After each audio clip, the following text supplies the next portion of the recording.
Hi, നമ്മളിന്ന് സംസാരിക്കുന്ന ഒരു വിഷയം എന്ന് വെച്ചാൽ നമ്മൾ മുമ്പേ സംസാരിച്ച ടോപ്പിക്കിൻ്റെ കണ്ടിന്യൂഷനാണ്. അതായത് നാർസിസിസ്റ്റ് പേഴ്സണാലിറ്റി ഡിസോർഡർ NPD-നെ കുറിച്ച്.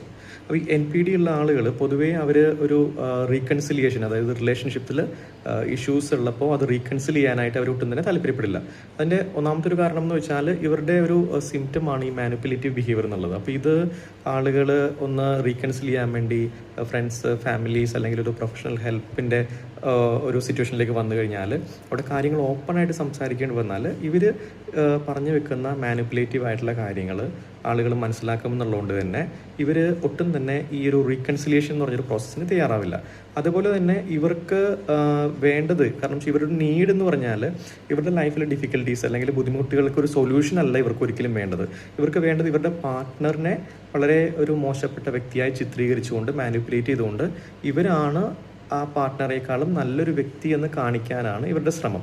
അപ്പോൾ അതുകൊണ്ട് തന്നെ ഒരു സൊല്യൂഷൻ ബേസ്ഡ് ആയിട്ടുള്ള ഒരു ഹെൽപ്പ് ഒരിക്കലും ഇവർക്ക് ഹെൽപ്പ് ചെയ്യില്ല എന്നുള്ളതാണ്. കാരണം ഇവർക്ക് വേണ്ട ഒരു ഹെൽപ്പ് എന്ന് വെച്ചാൽ ഒരു തെറാപ്പി എന്നുള്ളൊരു രീതിയിൽ, കാരണം ഈ ഒരു NPD-യുടെ റൂട്ട് കോസ് എന്താണെന്ന് മനസ്സിലാക്കി ആ റൂട്ട് കോസിൽ നിന്ന് പുറത്തു വരാനുള്ള തെറാപ്പിയിലൂടെ മാത്രമേ ഇവരെ ഹെൽപ്പ് ചെയ്യാനായിട്ട് സാധിക്കുള്ളൂ. കാരണം ഈ NPD-ക്ക് പറയുന്ന പലതരത്തിലുള്ള റീസൺസിന് one of the reason genetical reason ആണ്. അതേപോലെ തന്നെ ബയോളജിക്കൽ റീസൺ ഇതിനൊരു കാരണമാവുന്നതാണ്.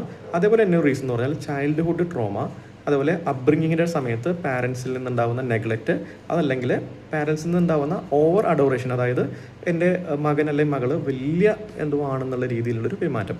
ഇത്തരത്തിലുള്ള കാര്യങ്ങളാണ് ഈ ഒരു ഡിസോർഡറിലേക്ക് ഒരു വ്യക്തിയുടെ അഡൽട്ട്ഹുഡിൽ ആ വ്യക്തിയെ ഡിസോർഡറിന് ഇരയാക്കുന്നത്.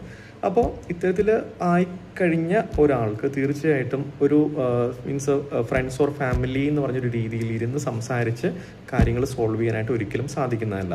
കാരണം ഇവരുടെ സിംറ്റംസ് ആണ് ഈ ഒരു മാനിപ്പുലേറ്റീവ് ബിഹേവിയർ, അതേപോലെ തന്നെ ഗ്യാസ് ലൈറ്റിംഗ്, അതേപോലെ ഇമോഷണൽ അബ്യൂസ്, വെർബൽ അബ്യൂസ് ചെയ്യുക ഇവരുടെ പാർട്ട്ണറിനെ, അതേപോലെ പ്രൊവോക്കേറ്റിംഗ് ആയിട്ടുള്ള നേച്ചർ, അതേപോലെ തന്നെ വൺ ഓഫ് ദി മെയിൻ സിംറ്റമാണ് ലാക്ക് ഓഫ് എംപതി.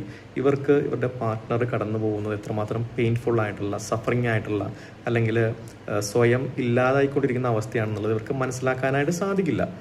അപ്പോൾ അവരെ സംബന്ധിച്ച് അവർ ആ ഒരു കാര്യത്തിൽ റിയലൈസ് ചെയ്യാനും അതിൽ നിന്ന് പുറത്തു വരാനും സാധിക്കാത്തൊരവസ്ഥയിലാണ്.